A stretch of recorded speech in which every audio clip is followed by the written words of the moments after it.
බඳුමක් ඇඳගෙන තෝ ඉන්නේ. අයියේ නෑ එහෙම ඇවේ. මිනිස්සු ඇඳුම් නදින්නේ ලැජ්ජාව හොගන්නේ. තොට ඉතින් ලැජ්ජාව කියන්නේ ගෑවිලාවක් නෑනේ. ඒකයි එහෙම ඇහුවේ. මොකද ඒක මන? මොකද ඒක මන? යේසුමානේ මහතකොට පාරම්භාවනේ දින්දගෙන මින් පස්සේ අර කසිප්පු පෙරලා කිරිනන්ගේ ගෙදර පස්පා ගන්නෑ කියලා. ඔව්. ඉතින් මං කිව්වනේ නෑ. ඒක තමයි ඒක මාත් කියන්නේ. ඒ වුණාට තෝ ඊ ආයිමත් එතන රින්ගෝ මට හොරේ. සද්දක ආත්මයක් නැති වැඩ කරන්නේ. පොරුන්දුවක් වුණා නම් ඒක එහෙම තියාගන්න. ඉතින් ඕකනේ කියන්නේ. රිචඩ් අයියා දන්නේ ඉච්ච කෙනෙකුත් නෑ. ඒ වුණාට ඕනම දෙයකට මැදලත් පයින්. ඒ කියන්නේ උඹ ඊයේ කිරිනන්ගේ ගුබ්බා රින්ගෝේ නෑ. යකෝ ජයකොඩියෝ මට බොරු කියන්න එපා. මට සාක්ෂි තියෙනවා.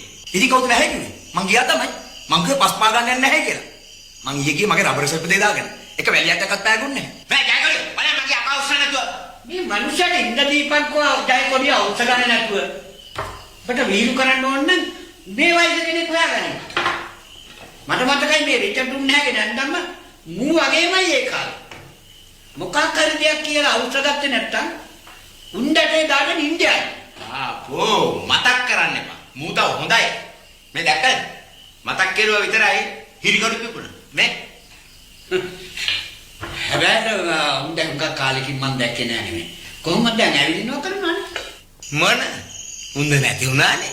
අම්මපා කොහෙන්ද උණ්ඩ නැති වුනේ? එන්නේ බැලුවේ නැද්ද? පොලිසියට කිව්වේ නැද්ද? කොහෙදවත් නැතුව නෑ ඕයි. උණ්ඩ අන්තරා වුණා. තමයි හොල්මන්ද දොඩන්නේ.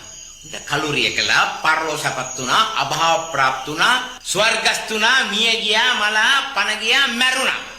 දැන්වත් තේරුණාද? ඉතින් ඕක කොහොම කිව්වනම් ඉවරයි නෙවෙයි.